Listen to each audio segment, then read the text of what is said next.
Institute হোক আর এটা তো অ্যাডমিনিস্ট্রেশনই করবো। আর কাগজে যেটা লিখবো এর বিরুদ্ধে যদি বক্তব্য থাকে এরকম রিজয়েন্ডারও পাঠাইতে পারেন। হ্যাঁ, otherwise they can go to court, but মানে applying post is not acceptable. এটাই সবটাই ঠিক আছে স্যার, আপনি কইছেন you know what to do, কিন্তু আপনার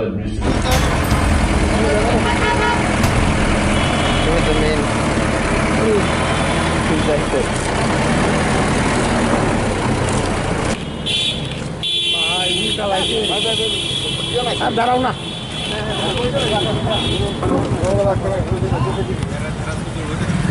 হ্যাঁ আরে মানুষটা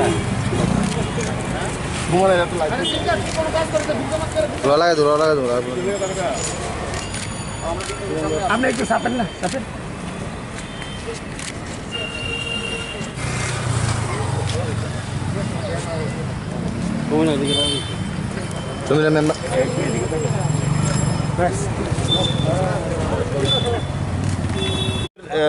নেতৃবৃন্দ, আজকে আমরা সকালে ডিজির সাথে দেখা করেছি। প্রতিবাদী কলম পত্রিকাকে ডিস্ট্রিবিউশন যেভাবে বাধা দেওয়া হয়েছে, যেভাবে ওদের পত্রিকাগুলো নামিয়ে দেওয়া হয়েছে, এটা একটা নজিরবিহীন। আমরা এটার তীব্র নিন্দা করি এবং ডিজি সাহেবের সাথে নিজে আমি কথা বলেছি, উনি আমবাসায় আছেন। মুখ্যমন্ত্রীর সাথে কথা বলেছি, উনিও কমলপুর গেছেন।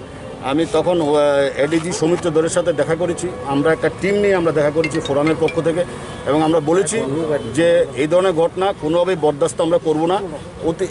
যাতে আজকের মধ্যে যাতে পত্রিকাগুলো যাতে ডিস্ট্রিবিউশনের ব্যবস্থা করে এবং আর যাতে ওদের পত্রিকা পেপার ডিস্ট্রিবিউশনের ক্ষেত্রে যাতে বাধা সৃষ্টি তৈরি করা না হয়, এবং যারা করেছেন তাদের যাতে অ্যাকশান নেওয়া হয় তাদের বিরুদ্ধে, এই দাবি আমরা করেছি। এবং আমরা ওয়েট করব, যদি এগুলো অ্যাকশান না নেয় তাহলে কিন্তু আমরা ফোরামের নেতৃবৃন্দ আমরা আন্দোলন করব। যে কোনো পত্রিকা, শুধু প্রতিবাদী কলম না, যে কোনো পত্রিকা, যে কোনো মিডিয়া, যে কোনো ওয়েবসাইট, যে কোনো পত্রিকা স্বাধীনতায় কোনোভাবে হস্তক্ষেপ করা যাবে না। এটা আমাদের ফোরামের সুনির্দিষ্ট স্ট্যান্ড। আমাদের ফোরামে আমরা নির্বাচনেও আমরা এই কথা বলেছি, নির্বাচন আগেও বলেছি, যত জায়গা আক্রান্ত হয়েছে সবাই আমরা গেছি, ছুটে গেছি, এবং এবার আমরা দেখেছি যে এটা খুব বাজে দৃষ্টান্ত হয়েছে। এটা যাতে কোনোভাবে না হয় এটা আমরা বরদাস্ত করব। আপনারা কি মানে ওইখানে এসপির সাথে কোনো কন্ট্যাক্ট করেছেন? আমি আমাদের যিনি সভাপতি প্রার্থী আছেন উনি সহ আমি আজকে উদয়পুর যেতে পারি।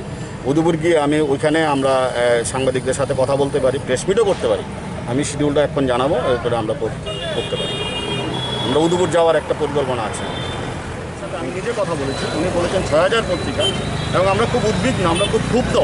এই ঘটনা আমরা নিন্দা করি। আমি মুখ্যমন্ত্রীর সাথে সকালবেলা কথা বলেছি, ডিজি সাহেবের সাথে কথা বলেছি, ওনারা দুজনেই কমলপুর আছেন। এডিজি সৌমিত্র দলের সাথে আজকে আমরা একটা ফোরামের নেতৃত্ব দেখা করেছি।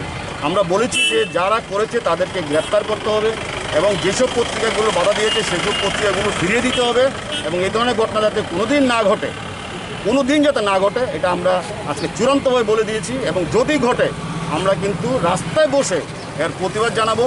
যে কোনো পত্রিকা, শুধু প্রতিবাদী কলম না, যে কোনো পত্রিকা, যে কোনো ইলেকট্রনিক চ্যানেল, ওয়েবসাইট, প্রকাশনার ক্ষেত্রে বাধা দেওয়া যাবে না। কোনো বক্তব্য থাকলে ওনারা জানাতে পারে, কিন্তু প্রকাশনার ক্ষেত্রে কোনোভাবেই বাধা দেওয়া যাবে না। এটা আমাদের পরিষ্কার স্ট্যান্ড, এবং এই স্ট্যান্ডে আমরা আজকে উদয়পুরও যেতে পারি, উদয়পুর গিয়েও আমরা এটার বিরুদ্ধে প্রতিবাদ জানাতে পারি, কিন্তু কোনোভাবে যাতে পত্রিকা প্রকাশনা এবং সম্প্রচারের ক্ষেত্রে কোনো বাধা তৈরি করা না হয় এই বিষয়টা একদম নিশ্চিত করতে হবে পুলিশকে।